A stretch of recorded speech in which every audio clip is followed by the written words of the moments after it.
Hey everyone, welcome back to the Eye Magi Nation workshop. This is part 2. I'm going to go into some of the Hermetic principles, Kemetic principles, the power of light, the language of light. I'm going to go into some of the information that has to deal with conscious light, intelligent particles. Because we have to also dig a little deeper to understand the fundamental basis of our reality. It's vitally important that I cover this on our way into the Merkaba meditation. And I really do believe that this information is totally and absolutely vital to understanding what's happening, what's being processed with every single thought that we think in our mind, okay? Okay, let's talk about the universe and let's talk about the laws, because we've been talking about some of the law of, frequency and vibration, which is what we're operating under right here. Those frequency and those vibrations actually jingle this third dimensional reality into existence via a holographic principle.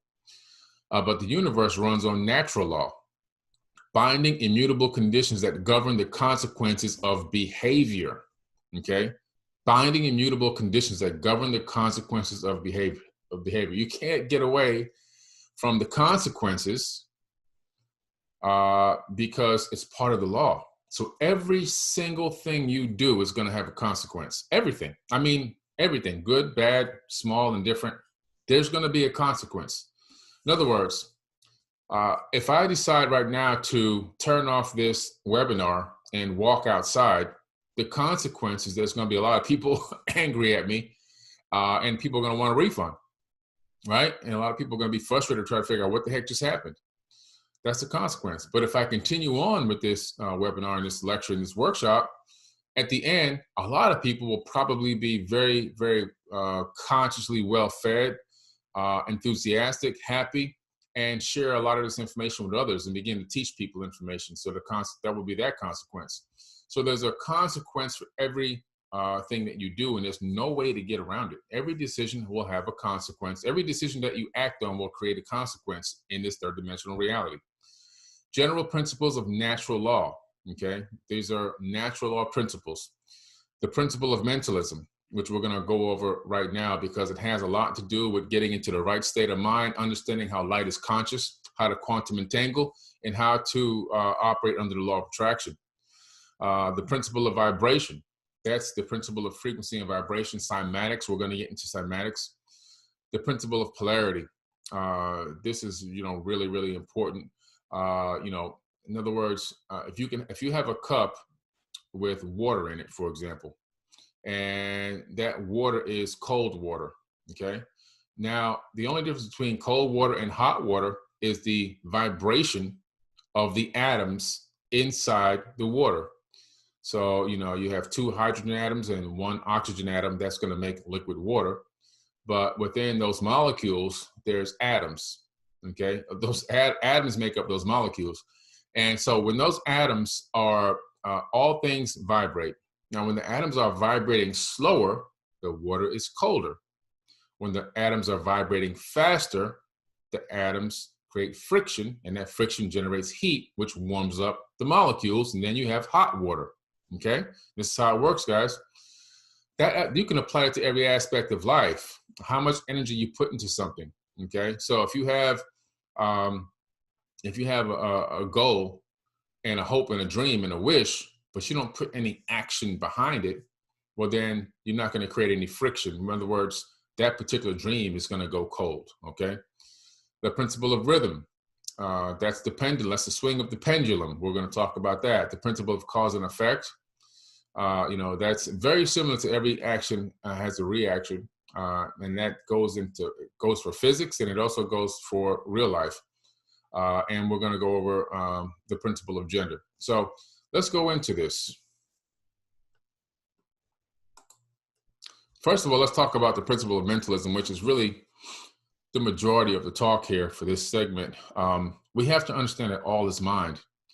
The universe is a mind. The universe itself is a gigantic mind. As above, so below. On the grandest scale, the universe is a mind, and you're going to see that by the end of this. And some of you may already know it or feel it intuitively.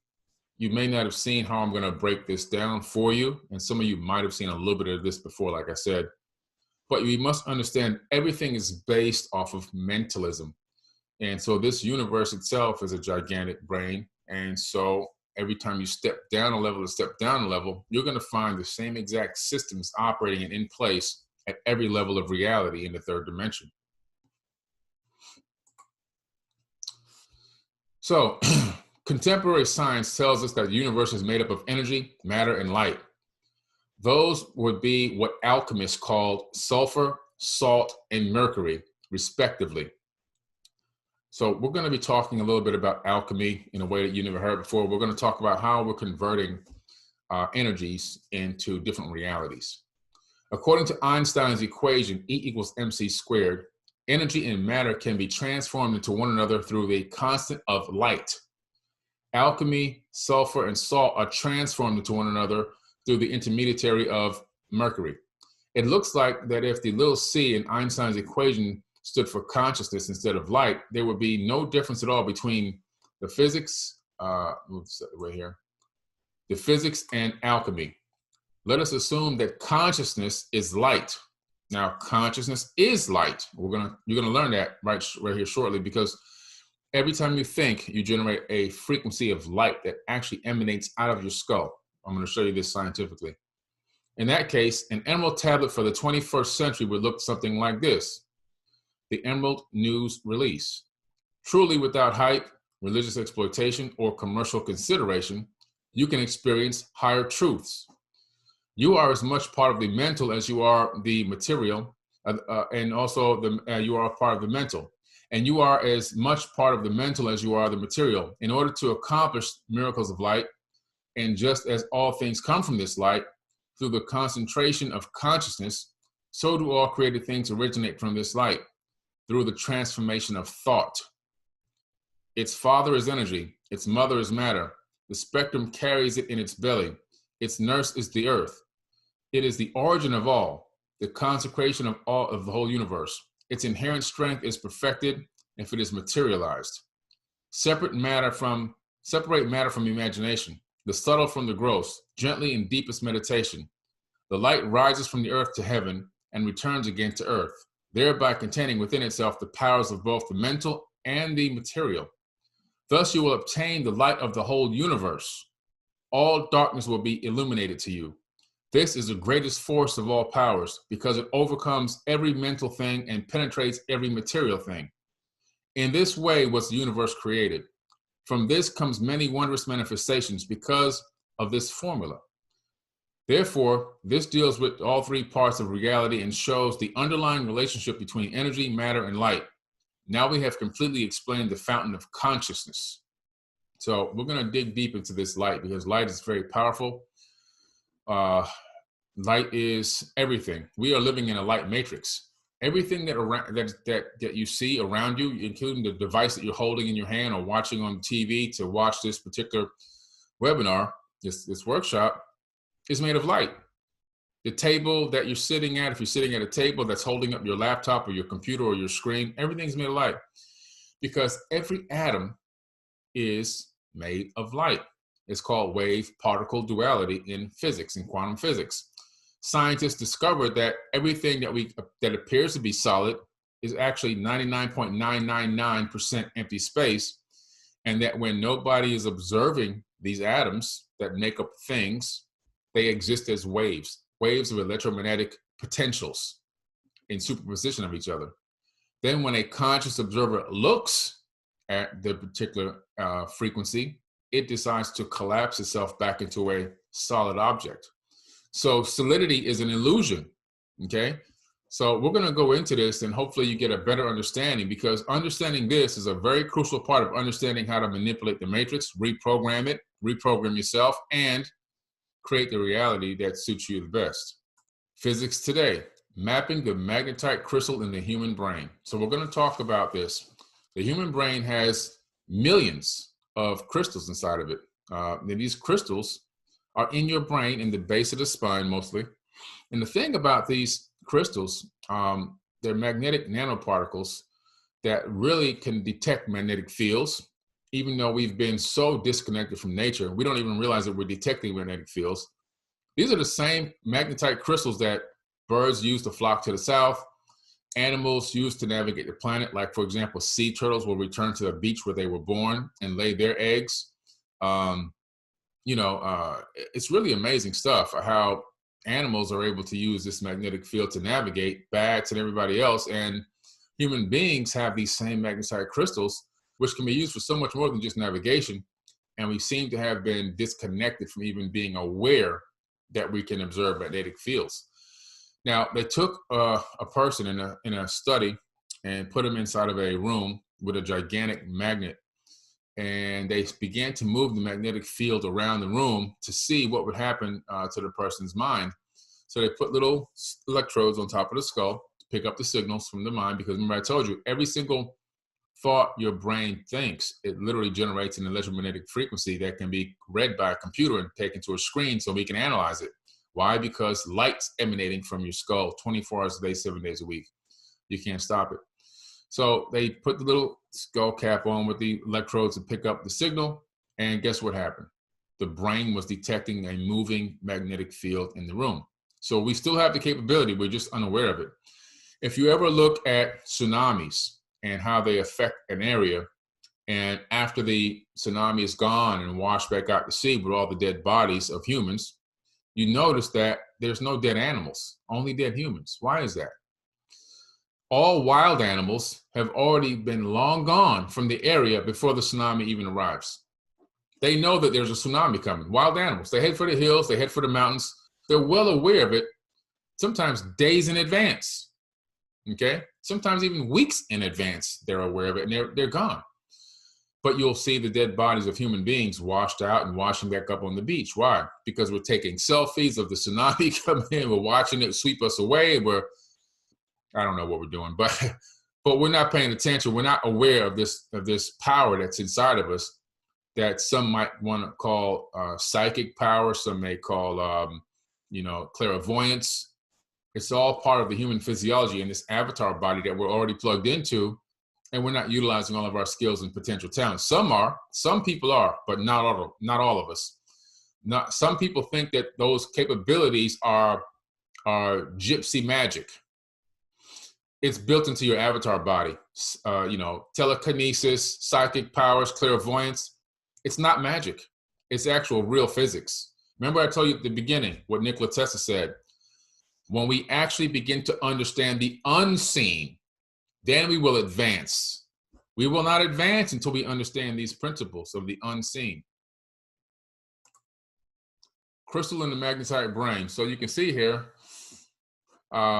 the cerebellum and the brainstem, mostly where a lot of these magnetite crystals are located in the human brain. This is real biology, guys. This is not, what's crystals? Crystals are powerful. I did a whole show on Dame Dash Studios about crystals.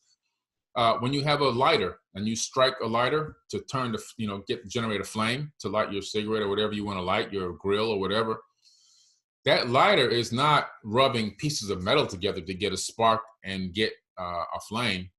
What's happening when you pull down on that lighter, when you strike down, you're putting pressure on a crystal.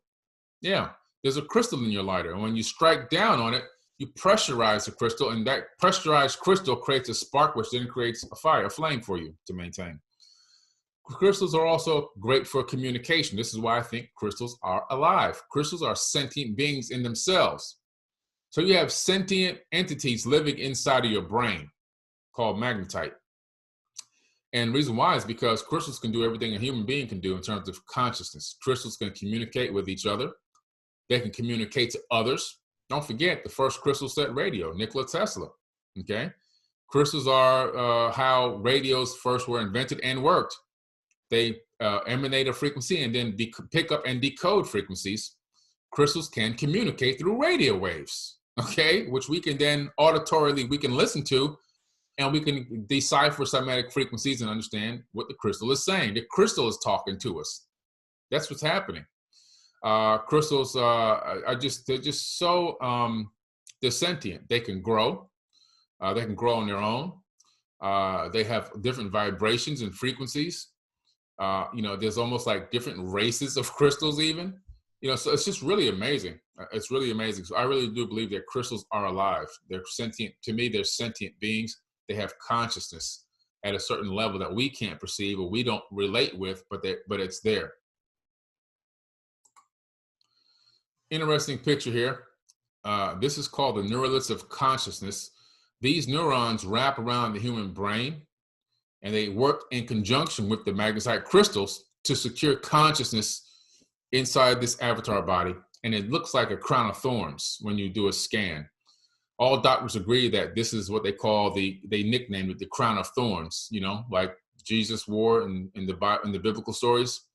Isn't it ironic that this really exists, that these neural correlates of consciousness, these nerves, that's 3 gigantic nerves that wrap around the brain like a crown of thorns, which gives you more insight to the story as to what's really being told here in that story, and a better understanding of how it's really about a level of consciousness. Being born again has nothing to do with begging somebody for forgiveness and dipping your head in some water.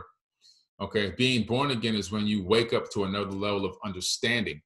And every level that you get to, you're born again and again and again as you transcend, as you ascend and become an ascended master, an adept initiate, an ascended master into the mysteries, into the knowledge and wisdom of the ancients, which now we call modern information or educational teaching and studies.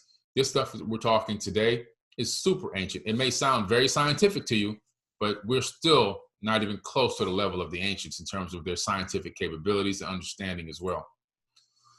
The colostrum has a direct effect on consciousness as well. The colostrum, these neural correlates of consciousness, those 3 gigantic nerves wrapped around the brain like a crown of thorns, plug into the colostrum. So you have the colostrum, you have the neural correlates, and you have the magnetite crystal. All 3 working in conjunction together to encapsulate the stream flow of consciousness that's coming in 24 hours a day from the universal consciousness. It's a stream of, it's coming into us. We're downloading consciousness. You don't create consciousness. This is what you have to understand. You don't create it. You don't literally think and, oh, I'm conscious, or I create consciousness because I'm alive. It doesn't really work that way. Your avatar body, yes, it is alive. Yes, your spirit soul is inhabiting this avatar body. The consciousness is a direct stream from a higher dimension.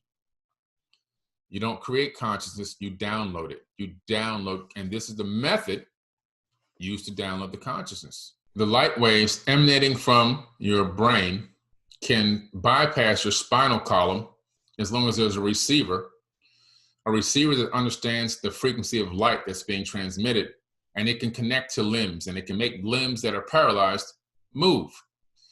There will be a whole new society as we advance into the future of people that will not be paralyzed, that will be walking around with severed spines based off of light frequency decoding technologies, okay? That's how powerful the human body is. That's how powerful consciousness is and light is, how intelligent light is. I thought this was very interesting that Superman's name, his birth name, is Kal-El. That means light god in Hebrew. It's a Hebrew name, Kal-El. And, you know, they always try to hide the truth in plain sight. Just a little interesting tidbit that I thought I'd add in there. Can brain waves interfere with radio waves? No, not likely, but brain waves are because, you know, they're a little slower and weaker. However, the reason why I'm showing you this is because radio waves and brain waves are both forms of electromagnetic radiation, light. Radiation is light. So brain waves and radio waves do the same exact thing. Now, if you research radio waves, you'll find out that radio shows that were airing back in the 1930s and 40s, the frequencies of those radio waves, and even TV shows, the old-fashioned TV shows with the antenna TVs and everything, the frequency that was sent out for us to watch those things at home, like I Love Lucy, for example, for some of you people who are in my age bracket. Those radio shows and TV shows are still traveling through space, those light waves. They're electromagnetic radiation or electromagnetic frequencies that we can't see with the human eye, and I'll show you why we can't see them in a minute. This is coming up next. But they're there. They're light waves. Waves of light that we can't physically see unless we use technology because our eyes are very weak. But they emanate through space-time, through eternity. Eternity. Just like every single thought you think goes out of your skull and emanates through the universe through eternity, permanently, Okay? What does that mean? That means that the book of life, the Akashic records, and all these things that the ancients have talked about, it exists. Thoth talks about it in my book, Compendium of the Emerald Tablets. It exists. He's the keeper of the records, okay, of these thoughts, supposedly, according to him. In other words, he has access to this information. We all have access to the information. There's no, it sounds magical, oh, this book of life and da, da, da, da. But when you analyze the fact that the universe is a giant mind that has the same memory storing capability as a super quantum computer, just like your brain does, as above, so below, and it's full of these electromagnetic frequencies that emanated from the skulls of all these sentient beings, all the information that you ever thought, everything you ever done is recorded in space-time through eternity. Goes into a digital, an electromagnetic frequency storage system, and it can be pulled and queried at any given time if you have the right technology to access the frequencies of these thoughts. So every single sentient being in the universe, not just on Earth, in the universe, conscious thoughts are stored in space-time. Every animal's thought, every insect's thought, all this information is stored in space-time, every single aspect of it. A lot of the times you think, oh, I got this great idea and I'm going to blah, blah, blah, blah, blah. It's not so much that the idea was yours. You probably downloaded the idea from space-time because you were in the right matching frequency to capture that information. And then you have the discernment capabilities to understand it, decipher it, and express it, okay? That's probably truly what happened. The human brain also emits waves, like when a person focuses their attention or remembers something. This activity fires thousands of neurons simultaneously at the same frequency, generating a wave, a light wave, a wave of light. Okay, so guys, I can't say this is real science. This is School of Engineering. Every thought that you think generates a wave of light that comes out of your skull and goes out into space-time. Let's take a look at something that's very important now. Understanding how DNA stores information. I've said this before many times. I've said this before many, many times, guys. Many times. And I talked about how DNA is a storage medium, how it stores information, and how it actually has the capability of uploading and downloading directly from computers. Now, to show you guys how far we're advancing and how fast we're advancing, this is an old post that I made actually 2.5, maybe 3 years ago. Encoded in your DNA is the key to unlocking the mysteries of the universe. And at that time, a single gram of DNA could store 5.5 petabits of data, or about 700 terabytes of data in 1 gram, which is just 1 drop. Now, forget about that. That's out the window. They've already stored many more times that into a drop of DNA. Now, why is this important? It's important to understand that your DNA is programmable. It takes coding. It reads coding. And it's able to upload and download information. So when people say, you know, I get downloads, or I get a download, or they say, you know, the information came to me from space or from time or from heaven, or all these different things you hear people saying, they're not making it up. If you don't understand what we just learned right here, then you may think, God, sounds ridiculous. But when you understand that DNA, as we talked about earlier, remember, go down the path, study this video intensely. We talked about the fact that DNA responds to frequency and vibration, and it also emanates its own frequency and its own vibration of electromagnetic radiation, which is light. So DNA resonates its own electromagnetic frequencies. And because of information that already exists out here, and the DNA is in here, and the frequency is emanating from the body up to 12 feet away, remember? That DNA, that frequency, that heart frequency, that torus energy field, with all the information encircling it, can capture information directly out of space-time and bring it into your body, which you would then have to require discernment to physically understand what you just downloaded, and then actually be able to speak on it or explain it or make it into an invention or whatever the information is. Intuition, advanced forewarning of things to come, whatever it is, That's coming from your DNA downloading the information. Because time is an illusion, DNA can download information outside of space and time. In other words, it can download multidimensional information as well. We are multidimensional beings. So the DNA can also download information that is multidimensional information. It can download information that you may think, wow, that's too far in the future, or that's too far in the past. Not necessarily, because remember, at higher dimensions, the past, present, and future happen all at once. We only use time as an arrow to point us in a specific direction, because there's so much going on in this third dimension at one time. And the way that our avatar bodies are set up, we can only process a limited amount of that information at once. So the benefit for us to put an arrow of time, it gives us the capability of really putting a limit to what was really going on out here, so that we can focus and not be distracted by all the multitude of things that are happening at the same time. For example, in higher dimensions, the past, the present, and the future occur at one time. Envision yourself inside of a house. Now envision yourself in different rooms in the house at the same time, but at different ages. Now envision yourself as a multidimensional being above the house, looking down into the house and seeing yourself in multiple rooms at the same time in the same house, but at different ages. That's what's going on in the multiverse, in the multidimensional verse, and how entities and beings and even consciousness is able to transcend space-time and transcend age and past and present and future all at once, because it's able to see and observe and be a part of everything simultaneously.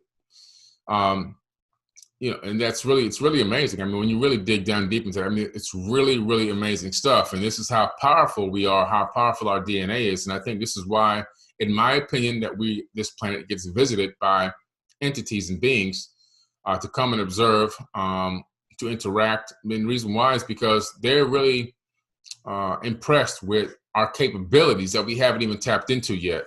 In other words, they're waiting for us to grow up. There's so much that we're capable of doing. We're incredible. We're capable of being such incredible beings with immense powers that we have yet fully been able to realize and tap into.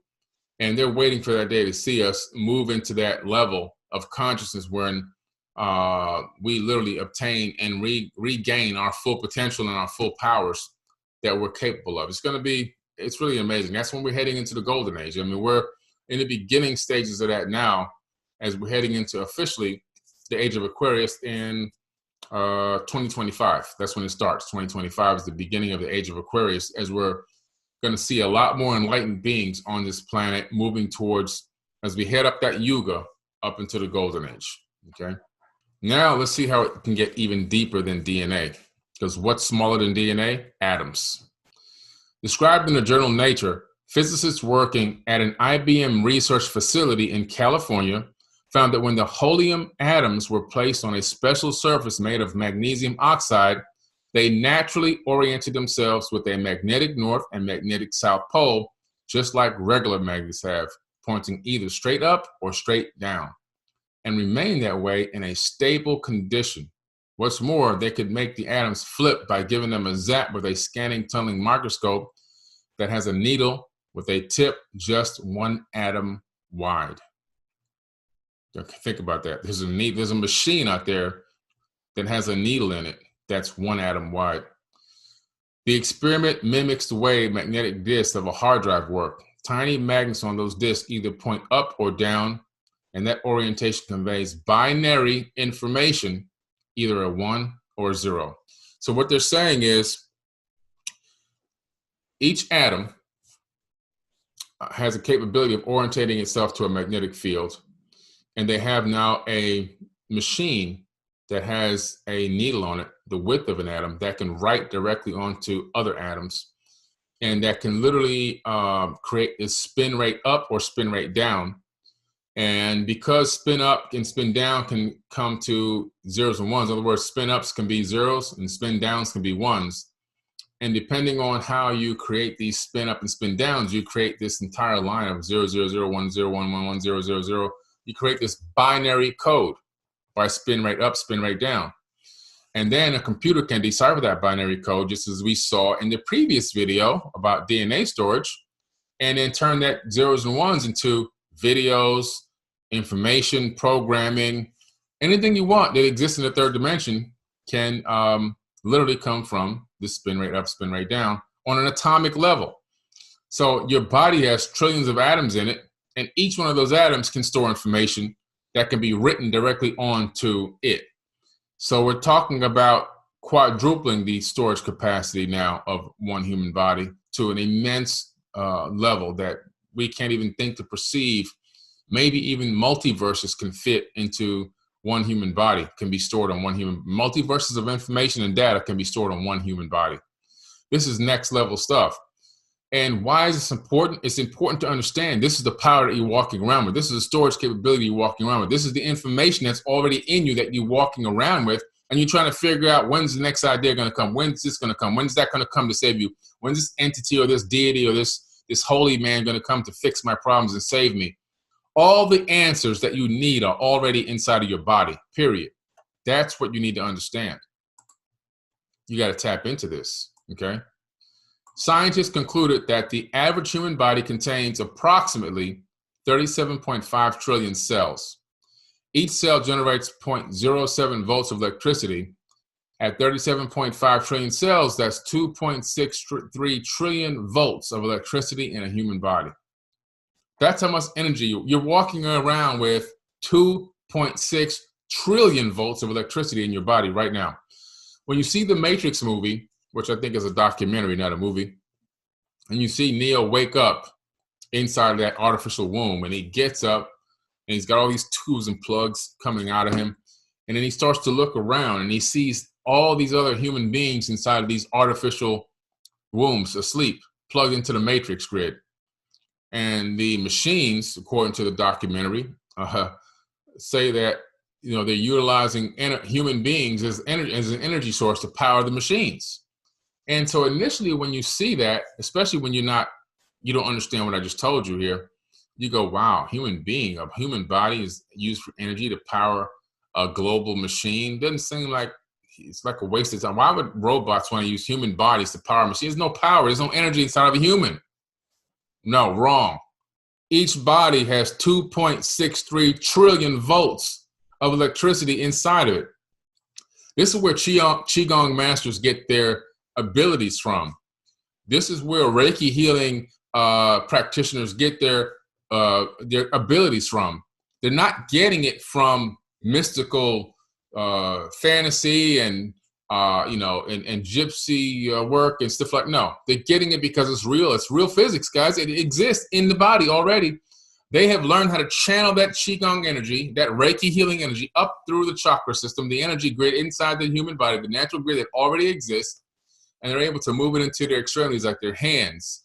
Some can focus it into the forehead, and they're able to utilize that frequency energy as healing techniques and healing tactics. Even some Qigong masters can generate enough heat to burn or turn a ball of paper into a fireball, so they can actually create fire coming out of their hands.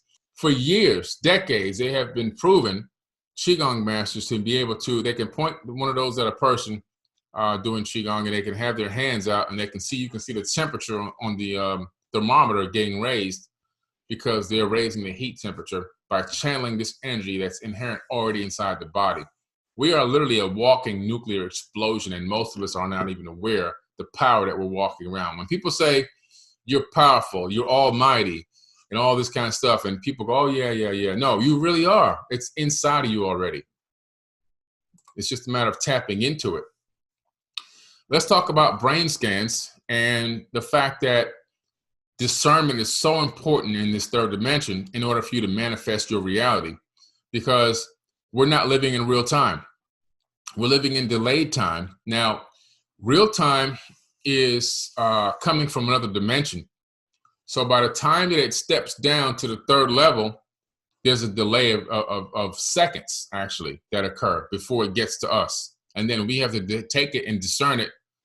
So what happens is we are riding a wave of potentials. And what happens is during the ride of that wave, we fall down beneath the wave. We fall off of our surfboard, and the wave crashes over us. That crash of the wave over us is when we realize what just happened, and we think that's real time. That's not real time. Let's look at the science. Brain scans can reveal your decision 7 seconds before you decide. Okay? I've been saying this for so long, guys. I mean, go back into some of my old content. Brain scans reveal your decisions 7 seconds before you decide. Okay, in a kind of spooky experiment at the Max Planck Institute for Human Cognitive and Brain Sciences reveal that our decisions are made seconds before we become aware of them. Our decisions, what we're going to do next, is already made seconds before you are aware that you already made a decision. Listen, guys, this is powerful stuff. In the study, participants could freely decide if they wanted to press a button with their right or left hand. The only condition was that they had to remember when they made the decision to either use the right or left hand. Using an fMRI, researchers would scan the brains of the participants while all of this was going on in order to find out if they could in fact predict which hand of the participant would use before they consciously were aware of the decision. By monitoring the micro pattern of activity in the front polar cortex, the researchers could predict which hand the participant would choose 7 seconds before the participant was aware of the decision. So the computer already received the signal from the brain. The MRI scan in real time already picked up the information that you were going to choose left or right hand. Your decisions are strongly prepared by brain activity. By the time consciousness kicks in, most of the work has already been done. So you guys, this is John Dylan Haynes, a Max Planck Institute neuroscientist telling you this, not me, neuroscientist. Now, I did go to MIT and take a course there in neuroscience, but this is a next level neuroscience. This is on the physical body. Mine is more conscious level, which is where people understand how people think. I don't even know where to begin here. I know from hypnosis research that unconscious pretty much controls everything, and the consciousness is extremely limited. But I do find it a bit disconcerting that decisions are made by the unconscious me 7 seconds before the conscious me. Now, this is a conundrum because we have to figure out, first of all, you have to understand how powerful this information is. When I say that we're not living in real time, and I keep telling people that we're living in delayed time, go back as far as you can go in my videos. If you can find some of the ones from 2012, you'll find me saying this. We're living in a delayed response time. And so what's happening here is gravity and consciousness is a stream of information that is coming in from a higher dimension. And as it passes through different densities on its way down to us, there is a delay. So for example, if you look at satellite TV and you have another TV right next to that TV that's on cable. So one's in the hardwired cable, one's relying on the information coming from space. The TV that's on a satellite will be delayed a few seconds versus the TV that's plugged directly into a cable outlet. Why is that? Because it takes time for the signal to bounce from the location of origin to a space satellite, back down to an Earth receiver, and then go along the pipeline to get to your device. So because a cable network is hardwired into a cable system that's already running, no need to go into space, there's no delay there. So the cable TV is faster in terms of how much information you can discern in real time, or what you think, quote unquote, is real time, versus how much is coming in from the space TV that takes a slight delay in processing information. This is the same exact way we're working here. So if you can envision a wave, okay? What happens in this wave, this is the wave of potentials of the future. Now, what happens is there's people, this finger here, imagine this is a person, okay? Maybe I'll get some better props in the future. The wave comes and it crashes over you. And that's when you're aware of the moment, the current moment, okay? This is happening consistently throughout the day, every single micro moment, okay, that happens. And you're becoming aware, Planck unit by Planck unit of time. That's how you're becoming aware of your reality. That's still delayed. So the key is to be on top of the wave. And so as this wave is riding, you're on top of the crest of the wave like a great surfer that never falls off the surfboard.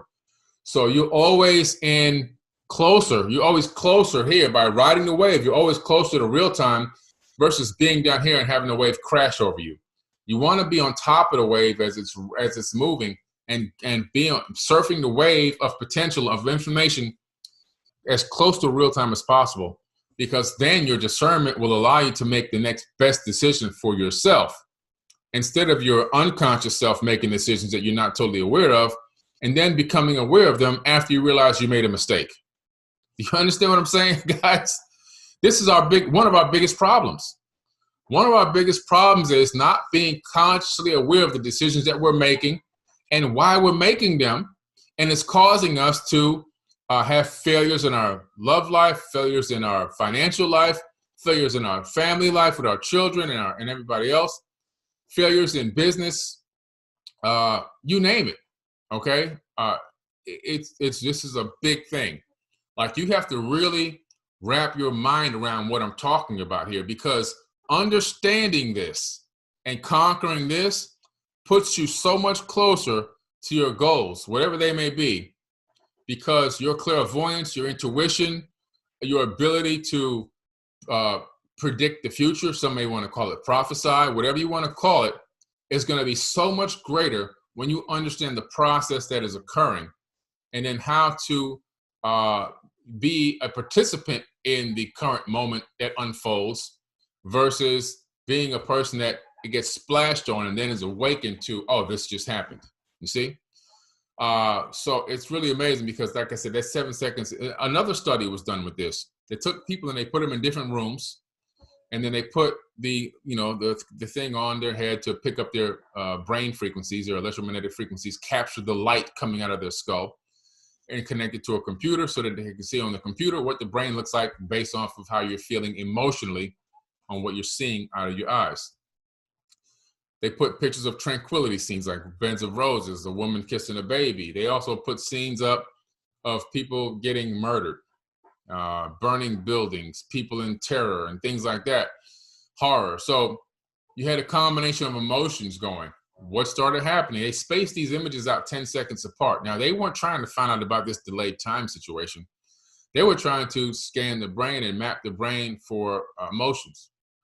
Up to 7 seconds in advance, once again, the brain was already transmitting to the computer what the next image was going to be before it even was shown. Up to 7 seconds in advance.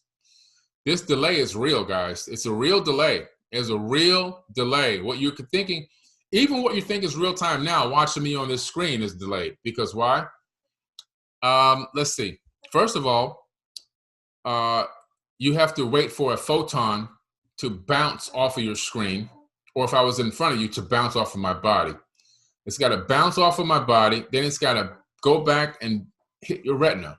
Then it's got to go to the back of the brain and get sorted out, and then you can figure out what's going on, like what I look like and what I look like, what I'm doing, what I'm saying, and all that. And my movements are all based off of photonic energy, okay, that bounces. Pinged photons is what it's called. So by the time you look at me and you perceive me as being there, I've already moved. Because even though it's a very small amount of time that it takes time for photons to bounce and ping, and for you to decipher it in your brain and then project the image of what you believe is going on out there, what I look like and everything. By the time all that process has occurred, I've already moved. So you can't even see your own self in real time. You look at your hand, oh, look at my hand in real time. No, there's a delay. There's a delay, a very small delay, but there is a delay. You see nothing in real time. So by putting yourself on top of that wave, you're getting yourself as close as possible to real-time stream, a real stream, like you're watching this live stream, the real live stream out here, the universal live stream, getting as close to that information as possible before it becomes a splashdown over you, and then you become awakened at the late moment to what's just occurred. Memory is so powerful, okay? Memory is an amazing thing because it proves that light is conscious.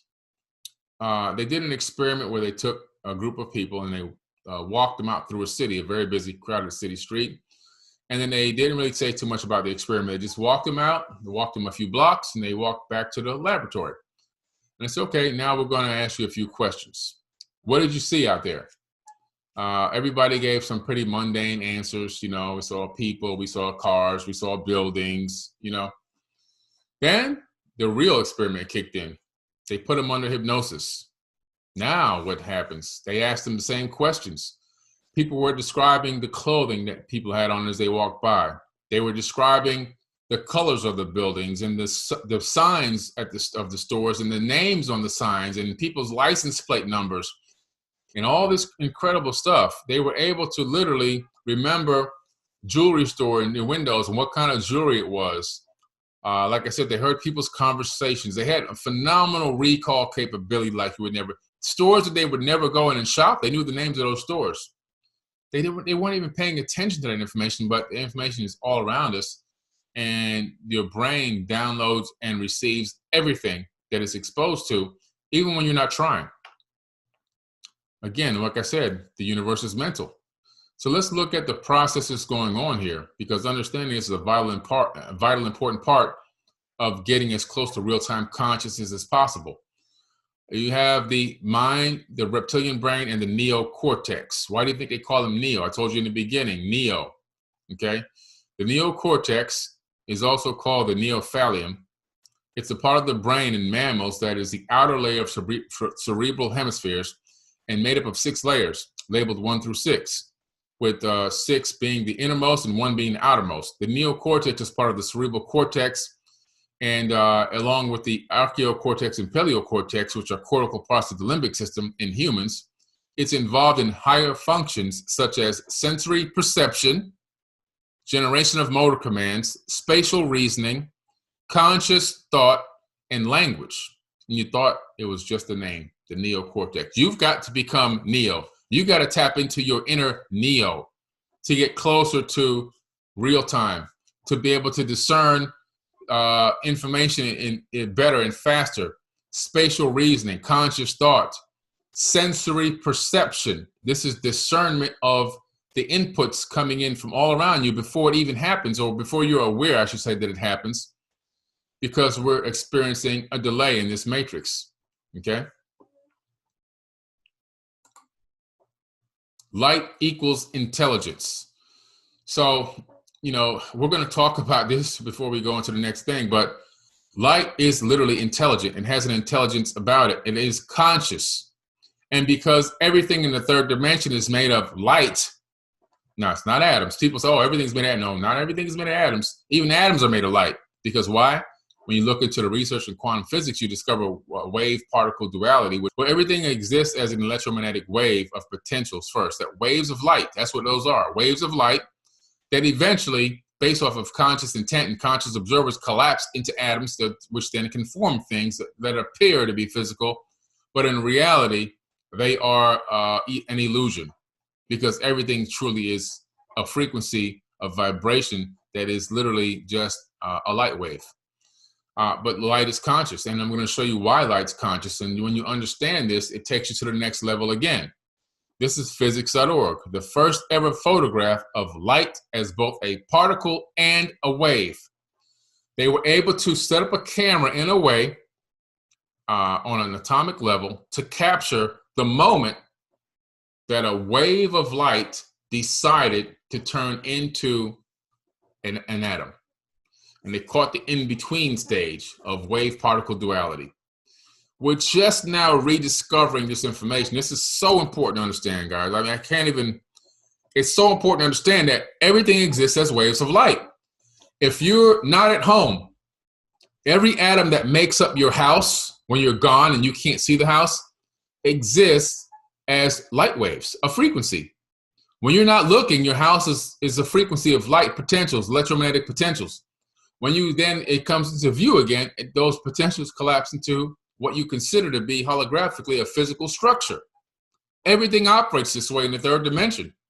Everything is light until a conscious observer interacts with that light and collapses it into something we discern as a physical matter, okay? Human beings exist both as, let me go back, sorry about that. Human beings exist both as solid matter and a wave of light. You ever hear it? You ever hear the saying? I talk about it a lot in my book. Folks says it a million times. Be the light. You are the light. Seek the light.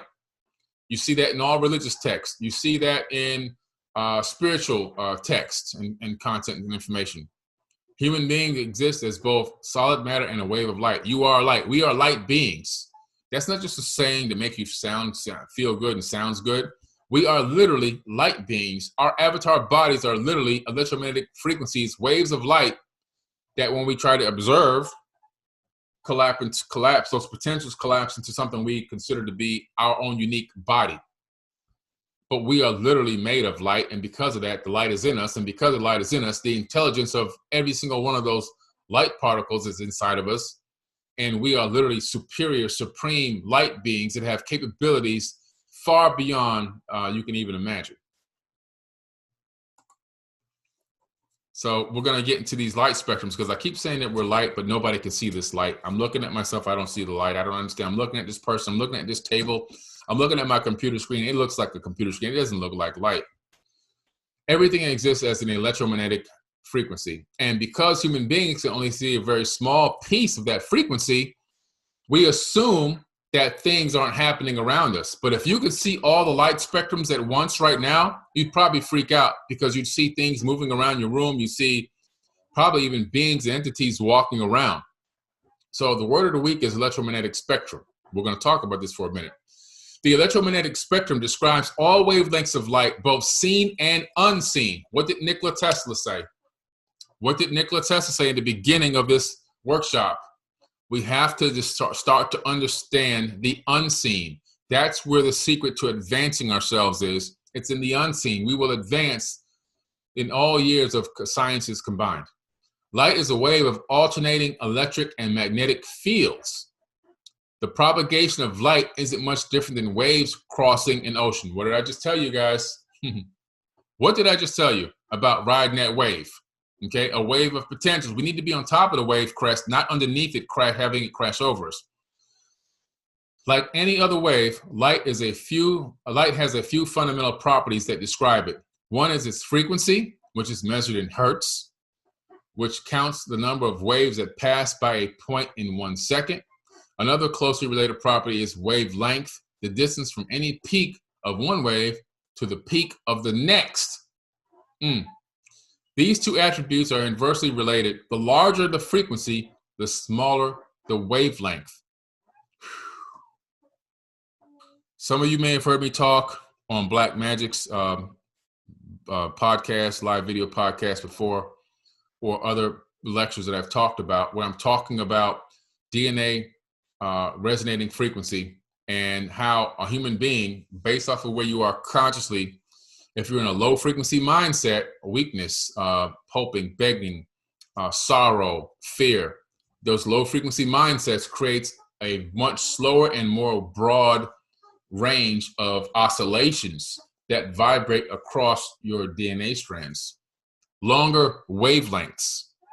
When you're in a high frequency vibration, excitement, happiness, unconditional love, those frequencies are much shorter, faster wavelength oscillations as they move across the DNA strands. That higher frequency and that higher broadcast frequency allows you to synchronize with the universal consciousness, okay? This is why this is so important, getting into understanding the wavelengths that exist and what it takes to be operating at a high frequency mindset so that you can have high frequency oscillations in your DNA, which link you to the closer to real-time discernment and the full power potential in the human avatar body. Right now, you're looking at what we can see: red, orange, yellow, green, blue, violet. Looks familiar? It's a rainbow. When you see the clouds outside that take on the prism of water droplets moving over the atmosphere, and you see this rainbow form. You're looking at fractals of light. So the light hits this prism, and then light waves are sent off in specific directions separating them from that combination so that you can see each individual light for itself. And this is all we can see. Everything you can see in the third dimension is made from this color: red, orange, yellow, green, blue, and violet. Everything.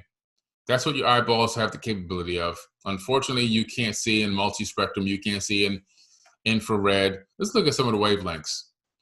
So visible light. The electromagnetic waves your eyes detect in visible light oscillate between 400 and 790 terahertz.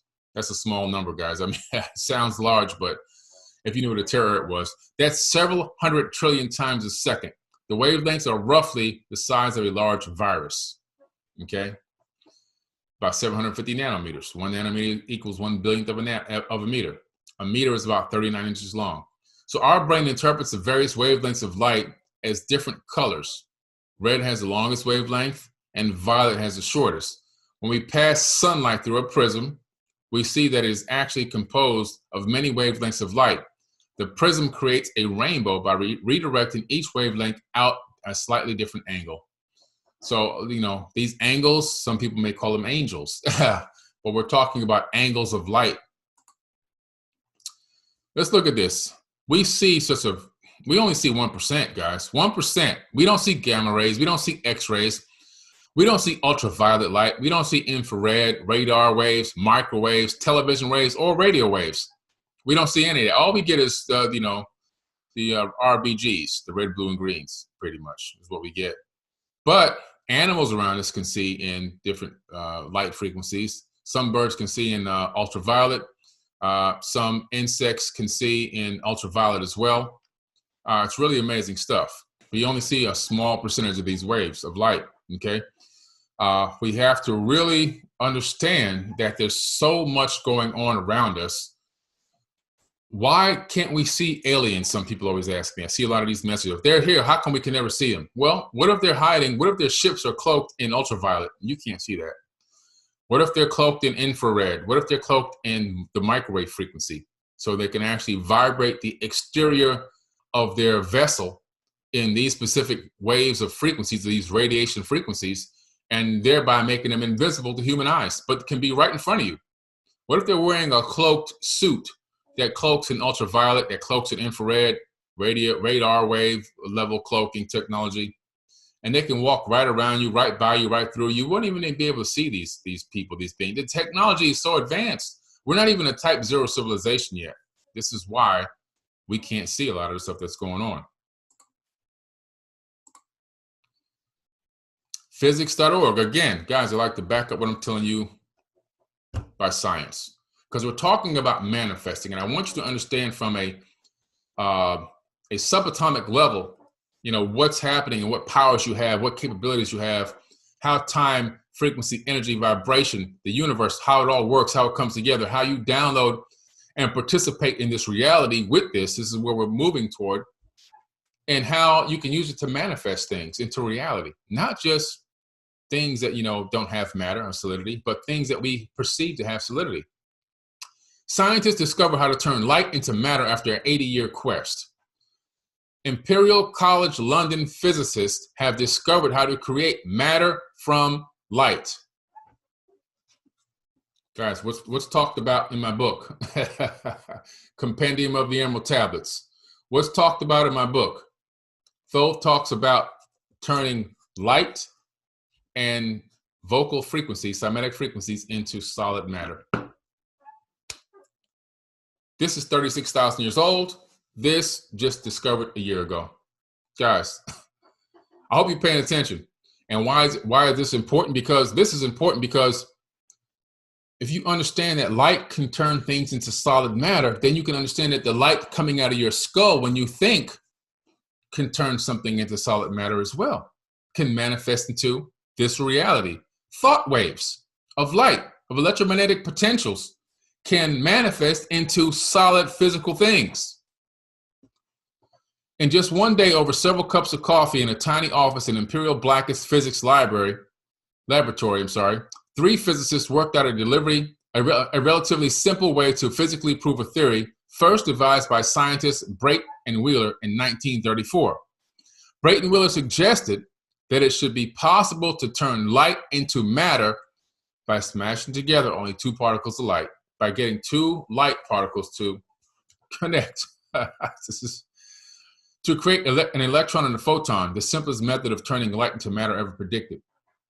The scientists had been investigating unrelated problems in fusion energy when they realized what they were working on could be applied to Brayton-Mueller's theory.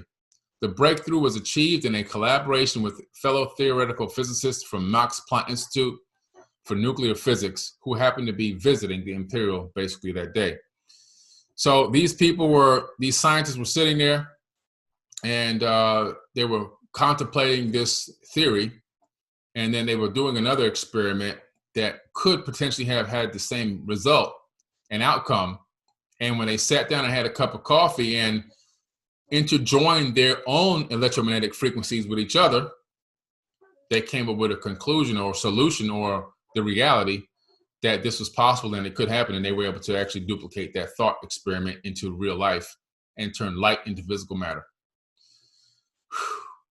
We are manifesting everything into the third dimension through this process already.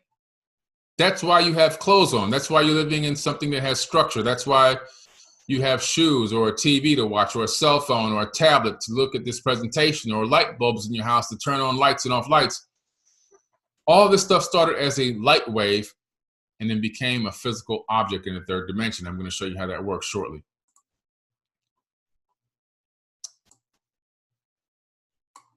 Contemporary science tells us that the universe is made up of energy, matter, and light. I talked about this before earlier, this Emerald Tablet press release. So I'm going back to this to show you what I'm, just to reiterate. So I talked to you about this earlier, this alchemically converting light into things. And I'm just bringing this screen back up, this slide back up so that you can see it again and realize, oh, wow, this is what he was talking about at the very beginning of this workshop. We're talking about alchemically converting light into other things. How does this work? Okay. I have in my hand here a remote control for a TV. Okay. Now, this remote control for this TV started off as an electromagnetic wave of light. How? How is that possible? What do you mean it started off as a wave of light? Well, in a person's mind, they thought about this particular remote control.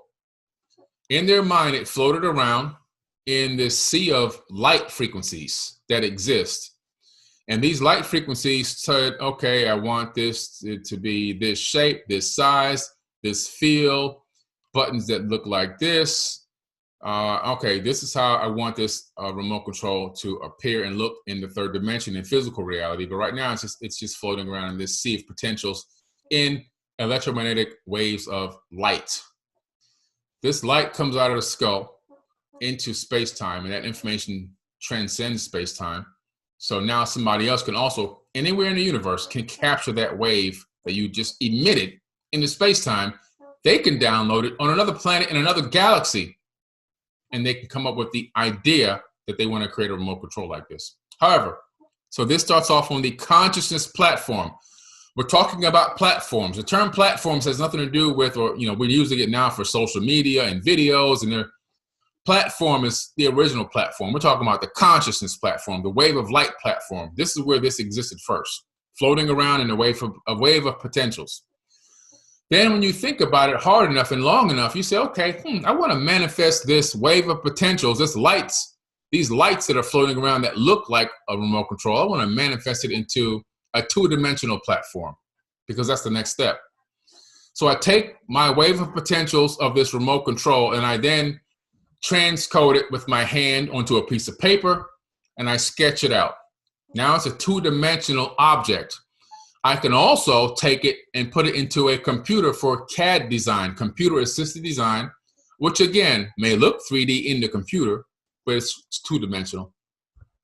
So I've gone from the consciousness wave of light platform and simplified it into a two-dimensional platform so that I can tweak the ins and outs of it.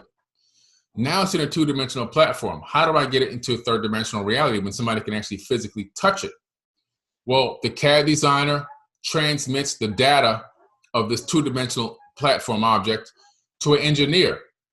That engineer takes that two-dimensional data, and then he or she creates a three-dimensional space-time object that has an XYZ axis that can move around in space-time, that can be picked up and touched, and has functionality that operates other third-dimensional space-time objects. So the process to get this remote control to manifest into the third dimension is the same process I talked about previously in a few slides ago, where conscious light waves coming out of your skull, these are light waves, waves of light turned into a physical object. If you understand what I'm telling you, if you understand this, man, you'll know that you can do anything. You will believe that you can manifest anything you want. Why? Because you're turning light into physical objects nonstop, 24 hours a day, 7 days a week. If we weren't doing it as human beings, there would be nothing here. We would be walking around butt naked and living in the forest. And we wouldn't even have tools to use because they wouldn't exist. You see? Everything that man has put on this planet started out as a result of a wave of light that we converted that light into physical objects. You wouldn't even have a car if you have a car. You wouldn't be able to get on a bus or a train if this process wasn't working all the time. We are already converting light to matter. Already. And it's just a matter of now being aware that you can convert light to matter. Being aware that you can manifest things into your reality tunnel that you want to exist. And understanding the process I've been teaching you from the beginning of this workshop till now. It's a process of understanding why 3 times 3 is 9, why 2 times 2 is 4. You know, understanding how that works and why to get to the end result, which is manifestation. Because then you can begin to manifest things into your reality that you're looking to manifest. On call. Right now you're doing it and you're a participant with it unknowingly that it's happening. What happens now with this new knowledge and information that you're now learning and studying and going to research? Now that you're not just a unwilling participant that's just unconsciously participating, but actually a conscious participant in the outcomes, closer to a real true discernment of the true real time, and able to actively make decisions up to 7 seconds ahead of everybody else in the room. You're living in closer to real time. To them, from their perspective, you're futuristic. You see things coming before they happen. You're aware of what's going to happen before it occurs. You're living at you're pulling down information, and from their perspective at a faster rate. You already know what the next move should be before they can figure out what's going on. This is what this is the power of this, and this is what I utilize in my business life. People have specific skills and talents that they're really well versed at and can apply things to. For me, these techniques I was able to apply to business. Okay, so hopefully you're beginning to understand and see exactly what I've been trying to tell you from the beginning of this. It's the part that makes you become good at understanding how to resynchronize your brain-heart coherence emotionally. Keep yourself on the right frequency and vibration on a genetic and DNA level, and then how to utilize that higher level frequency to access and tap into your true manifestation power, utilizing the stream of consciousness that's coming into you ahead of what we perceive as real time, and discerning it and having the capability and the understanding of how to manipulate and use it, alchemically convert it into what you need to manifest into your life. As above, so below. So you see how we learn that the digital world, or the hard-coded matrix, ties in and taps into the non-physical, the spiritual world as well. And this is, to me, a very good representation of that and how it works. It's really amazing to see. You see here a flower of life connecting the two realms together. And the world of science and the world of spirituality actually shouldn't be apart. They should actually go together. The reason why we're suffering and not tapping into our full potential is because we're not understanding the physics and the science behind the spirituality. So either we're already spiritual, we're already eternal, but we're not understanding how it links up with science and physics. So it's haphazardly being used And sometimes we're getting results and sometimes we're not. And when you understand the science behind it, you can then increase your consistency of the outcome that you're looking for. In other words, I played basketball before, right? So my claim to fame was I was a phenomenal 3-point shooter. I still am, I like to think, at least. And also a great free throw shooter as well. My free throw percentage was 90%, pretty good. Now, people would come to the line, you know, in practice. This is as a youth. And some of the kids, as we go around the horn to do our free throw drill, they just get the ball and they just chuck it up there. Get the ball and chuck it up there. And I used to be like, wow, man, why are they just not, they're not even focusing on the right technique, the fundamentals of shooting a free throw to give yourself a chance to get a higher percentage. It was like, it's like just chance. It's like, oh, let's see if this one goes. Let's see if this one goes. See if I'm getting the ball and I'm taking my consistent dribble and then I'm getting my knees bent. I'm getting my back bent to a specific angle that I like. I'm getting my elbow tucked in. I'm getting the elbow aimed directly at the rim. I'm getting my hand perched back. The ball is sitting on my fingertips. And the other hand is just a guide. And I'm reaching up over and I'm reaching into the cookie jar. And I'm giving myself a full extension and a chance, based off of all of that, a better chance to make that free throw. Because I'm utilizing and understanding the fundamentals and the process that it takes to get to a higher percentage of the free throw, the ball going through the net, versus other people that are just chucking the ball up and hoping that by chance it goes in most of the time. You see what I'm trying to say? This is where we have to get to. This is the level of consciousness that we have to get to and understand.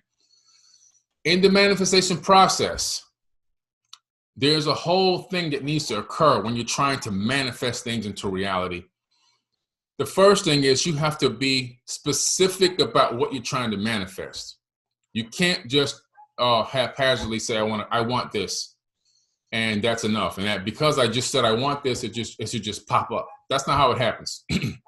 Okay, so let's take an example. Let's take an example would be a house. Let's say you want to manifest a house. You're tired of renting. You've been throwing your money down the drain to these landlords, and you have no equity. And in a time like COVID-19, where some people had equity in their houses and they were out of work, they were able to get HELOC loans against their equity in their property, and they were able to sustain themselves even without income because they were able to take money out of their property and utilize that for survival. Okay. It would have been a great time to have that equity. So, you're saying, I want to be better prepared for the future, for next time. I want something that I can leave to my kids in case I pass away and so forth and so on, that they can live in and whatever it is. Now, you have to know what kind of house you want to manifest. You have to know everything about this house. So that means that you've got to do a few things. You can't just say, I want a house. Or I want a 4-bedroom house. That's it. I want a 4. And it needs to manifest. It doesn't work that way. Here's the process, guys. Here's the advanced manifestation technique. The first thing is coming to the realization that you want a house, right? Now you've got to visualize in your mind. You got to create light waves of the house that you want to manifest. You already have a pretty good idea. Everybody has their style and their taste to what they like. Some people like modern. Some people like Mediterranean style.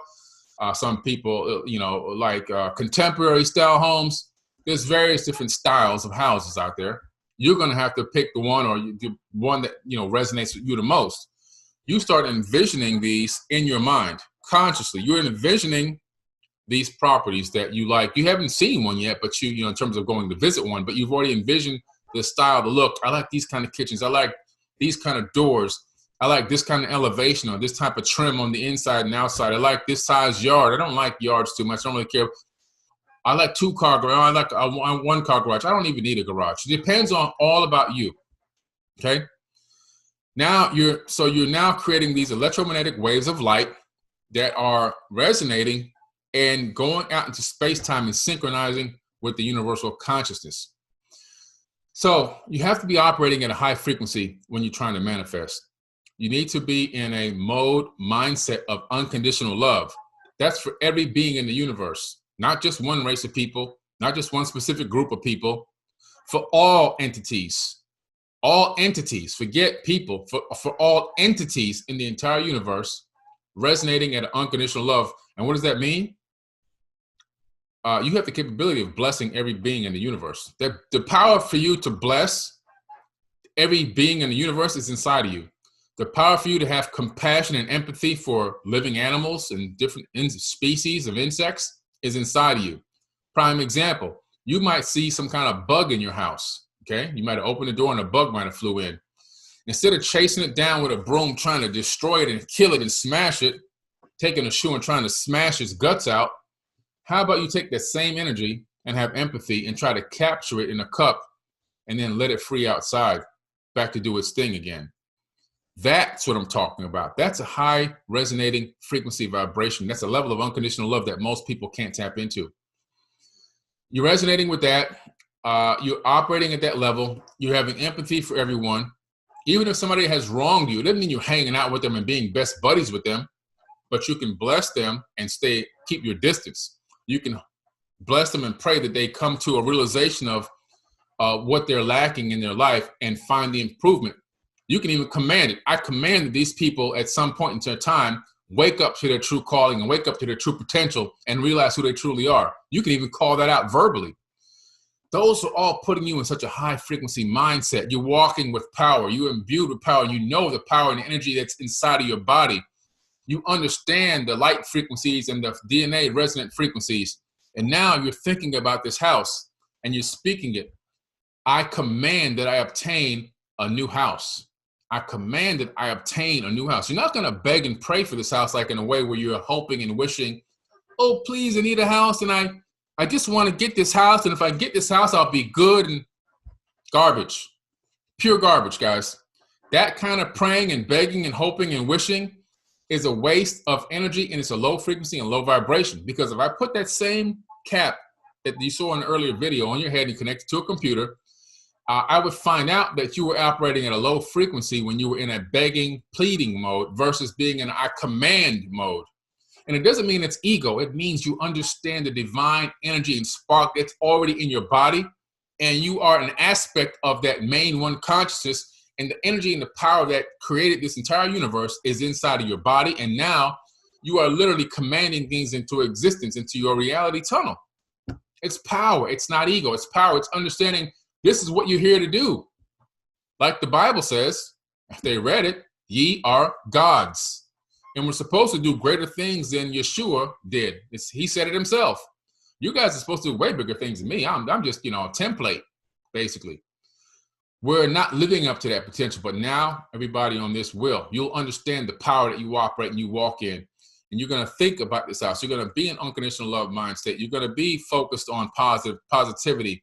You're going to be saying positive affirmations every single day. You're going to be focusing on this object. In this case, it's a house. It could be anything. It could be anything physical or non-physical. But in this case, we're talking about a house. What happens next is you start looking at houses in the two-dimensional. Remember I told you, the consciousness platform is light waves. Then it goes to two-dimensional. So what do?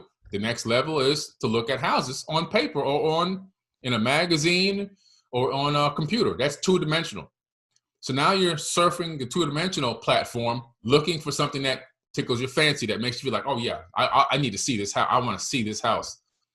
So you get yourself a realtor, and or you may be one already, and now you're going to look at some of these two-dimensional platform houses in the third dimension.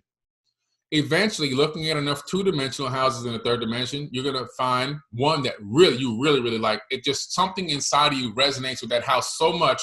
It's like, I don't care if it's even a little extra. I just got to have this property, right? So now you may not have the money yet for that. But because you're going to go into your manifestation meditation, you're going to go into your macabre light meditation. We're going to talk about that in the next part. You're going to meditate. You're going to sit. You're going to meditate. You don't have to even be in the lotus position. You don't have to be in a meditation room. You can be in your shower. You can be in your kitchen. You can be on your couch. You can be sitting in a chair. You're focusing on the meditation of the house, but you're meditating on it in a way that's totally different than what people think of meditating. In this meditation, it's almost like a daydream in a way where you're physically, now that you know the one you want, you're actually living in the house. So your meditation now at this point isn't hoping and wishing. Your meditation is, I own it. I own this house. You're in the house. You're envisioning yourself coming home from a hard day's work, pulling up to the house, going inside, taking off your shoes, washing your hands.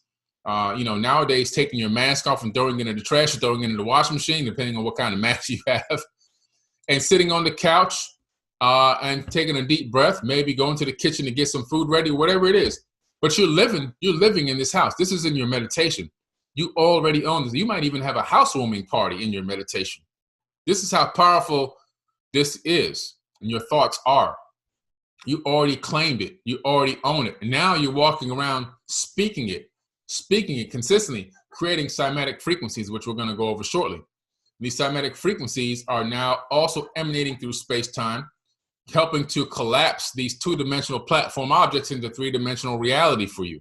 We're looking here at a brain cell, and we're looking at the universe. So as you zoom out from the universe, you discover that the universe is a gigantic brain with brain cells in it. The galaxies that are in the universe create the same exact format of a brain cell. It's as above, so below. So it's thinking, and you're thinking. The universe is conscious, and so are you, just like every planet is conscious as well. Everything in the third dimension is conscious. So because of this, you understand that your thoughts become reality, because the reality of the universe is this holographic matrix that we're living in, and that's all based off of thoughts. And this is how things manifest into reality. We're going to go a little bit deeper into this. Understand that everything is made up of atoms. A scientist observing an atom is actually a group of atoms observing itself. Say that again. A scientist who's made up of atoms is nothing more than a group of atoms observing an atom, trying to figure out, okay, let me look at, this is what the universe is doing on a global, on a supermassive universal scale.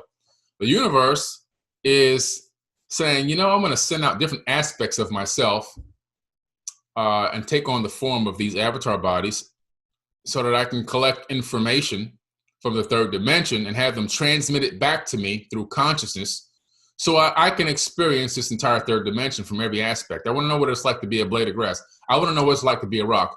I want to know what it's like to be a human being. I want to know what it's like to be a jaguar, a lion, a tiger. I want to know what it's like to be a light bulb. Everything, an ocean. This is what's happening, guys. The manifestation process for the universe on a universal scale, and the same power of that is inside of you. So this is why it's going to work for you as well. The potentials or the possibilities that you're able to create using conscious entanglement, quantum entanglement with your consciousness, light waves that are entangled with other particles or light waves within the known universe that give you the capability of potential outcomes, and understanding how you utilize quantum entanglement on a daily basis without realizing it, and creating potentials and possibilities that will open doors and avenues for you to obtain the thing you're trying to manifest. In other words, manifesting this house is great to think about it and focus on it and meditate on, operate in high frequency. But now the next part is putting the energy behind the process to obtaining it, which requires discernment. It requires multidimensional possibilities that can happen to allow you to be able to even afford the house. A new job offer comes up. An opportunity for a position at a higher level of income at your current job, a new business that you start on the side that then explodes and become your main source of income that supersedes your other source of income, which gives you the capability. Just so many things that can occur and happen that could allow you to acquire the down payment needed. But the problem is, with most people, we don't discern these things as they're happening. So there's so many multidimensional things in superposition of each other that are happening, that are giving us options and opportunities to take advantage of to move forward towards our manifestation goal, that if you're not in full discernment, if you're not on top of the wave, you don't realize it until it's too late. All windows and doors open, but all windows and doors close. Say that again. All windows and doors open, but all windows and doors close. Windows and doors of opportunity open up in random places as you're quantum entangling with this multiverse of options for potentials to make your reality manifest. And because you're not discerning things fast enough, you're not seeing them as opportunities. And because you're not seeing them as opportunities, then you're failing, okay? And people try to figure out, well, why come this isn't working? How come this isn't happening for me? How come this isn't manifesting? It's because you're not in full synchronicity and you're not in full discernment. You're not closer to the real-time thought pattern that is available. You're not using your discernment properly to see opportunities. Some of you may have heard this before. We have to be able to discern these windows of opportunity when they open before they close. We have to be able to jump through these windows, walk through these doors. The thing about knowledge and information like this is I can open the door for you consciously, but you have to walk through it alone. You got to walk through that door. You got to jump through that window. You got to take advantage of those opportunities. You got to see them as opportunities even, okay? And you have to figure out, how can I use this situation to benefit this situation, which in turn will give me this situation that I need here so that I can manifest this house into my life. This is the way that I think all the time. This is how I process the world around me. This is how I process information. People are always going, man, you're light years ahead of everything. You're a future thinker. And I just go, oh, thank you, appreciate it. Thank you, thank you, appreciate it. But in my mind, I'm saying I'm a real-time thinker. They're calling me a futuristic thinker. In me, I'm just tapping into true now, the true now. And I'm living in the true moment of now, which is ahead of everybody else. So I'm understanding things long before they even happen. I'm seeing things before they occur because I'm understanding multidimensionality. I'm understanding superpositions. In other words, things happening at once that are different possibilities of something happening all at once. In other words, in superposition of my own avatar body, I exist in the multiverse an unlimited amount of times, in unlimited amounts of universes. And in each universe, I'm in superposition of this avatar body. And in each one of those universes, I'm doing something totally different. Okay? I'm living a totally different life, but it's still me.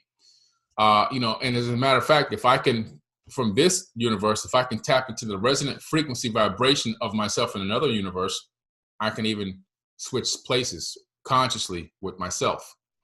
That's called quantum walking. We're going to talk about quantum light walking. We're going to talk about how to create a Stargate portal just shortly here, okay?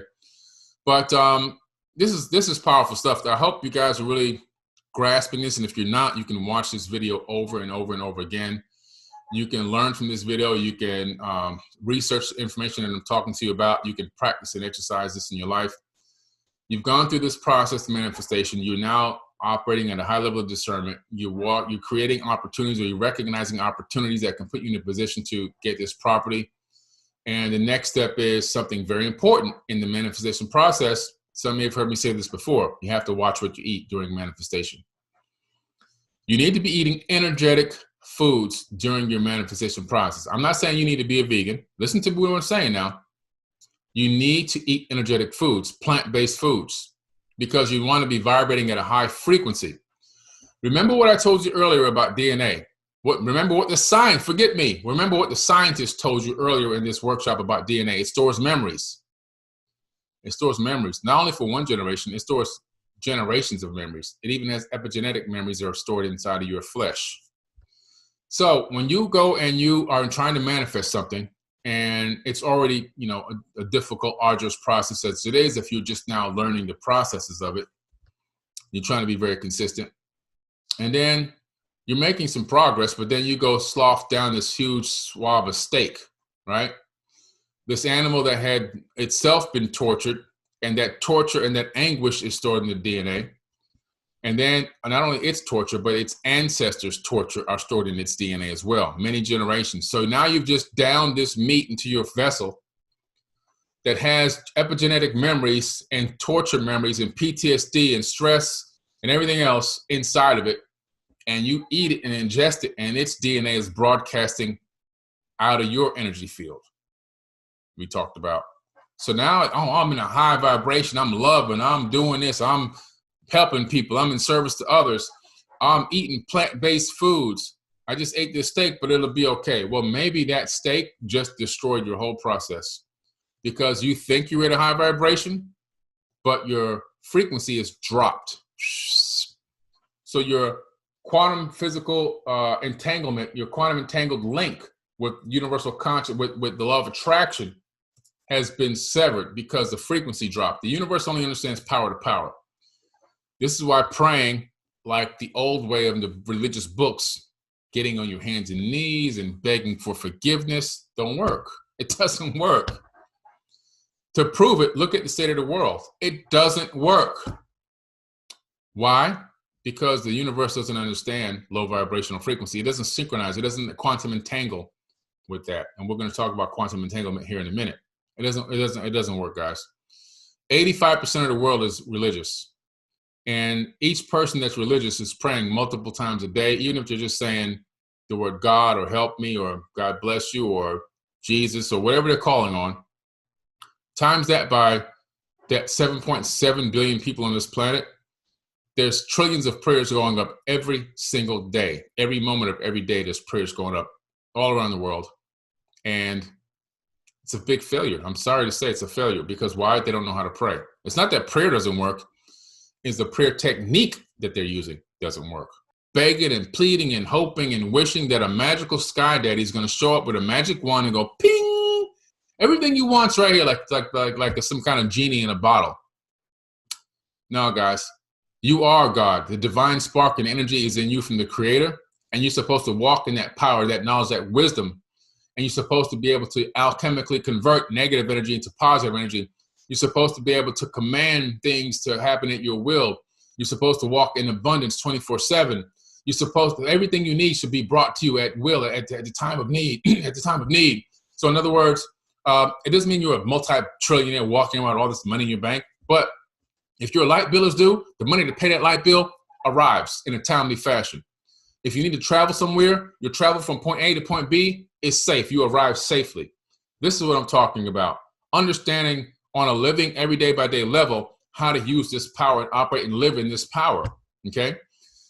So let's look at quantum entanglement here and check this out. Let's just take a look at what it truly means to be quantum entangled, because it's important to understand how quantum entanglement puts you in a subconscious connection link with the universe and allows you to create this, what I call a gravity well of consciousness that allows things to fall toward you. So when you're in that state, that mind state, and we're going to see here what's causing it, things that you need are falling toward you. That's why you're walking in abundance, because they're coming right at you.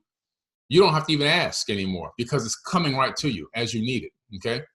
Now, what is quantum entanglement? A good question. One day I was sitting around and the term, again, because I'm on the top of the wave, the term parabolic down conversion came to me over and over, and this is how it always happens to me. A lot of the times, the information that I get, it comes to me as a download, and then I go look it up to verify it. And 90% of the time, it's right on point.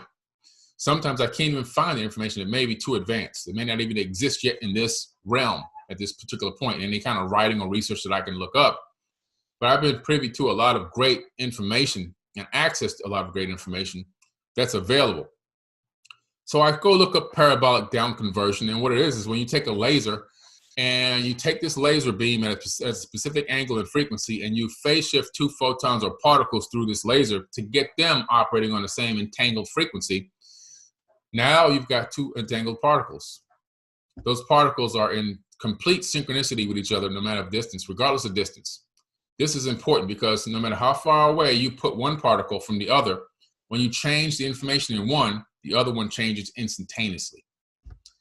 This is why I'm working on a white paper for a deep space quantum entangled crystal array that will allow people to communicate with Earth home base from great distances, from billions of miles away. You could be out beyond the rings of Saturn, and instead of transmitting your message to Earth, which would take months, you can transmit your message to the local array that's quantum entangled with the home at the home base. That reads the information and gets a signal from your array instantaneously. So in other words, if you're out in space, okay, let's take two things. So what we got here? Let's bomb here. So you're out in space. This is you, and this is the array.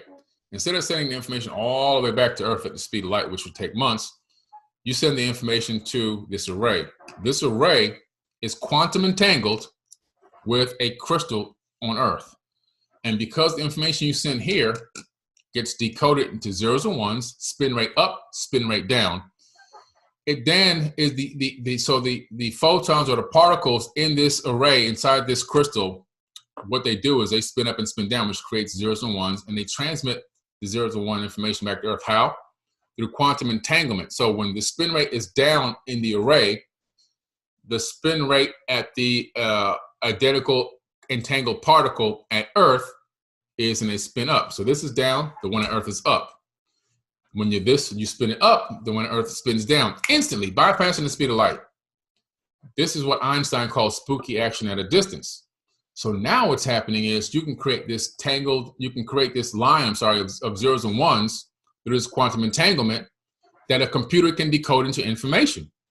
So you send this data to the array, it creates spin rate, spin up, down, up, down, up, down, up, down, up, down to create an encoded message.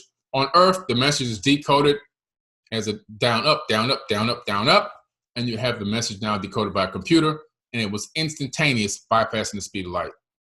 That's something that I'm working on right now.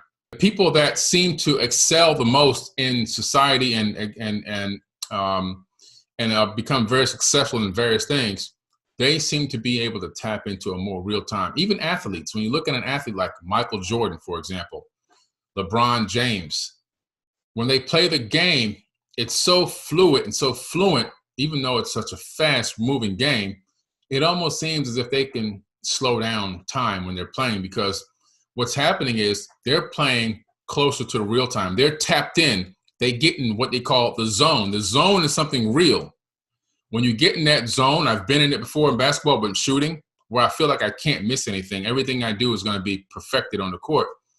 They get into that zone at a high level, such a high level that everything around them seems to slow down a few milliseconds.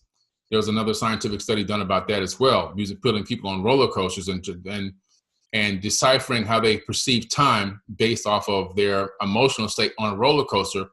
And they discovered that at specific times in the ride, the perception of time slowed down for people in different heart rates and different level of fear and so forth. So adrenaline and everything. So this is a real thing that happens. This is why you got to be on top of everything. So during the manifestation process of what you're trying to bring into your life, you have to be understanding that things are going to be occurring around you and doors are going to be open.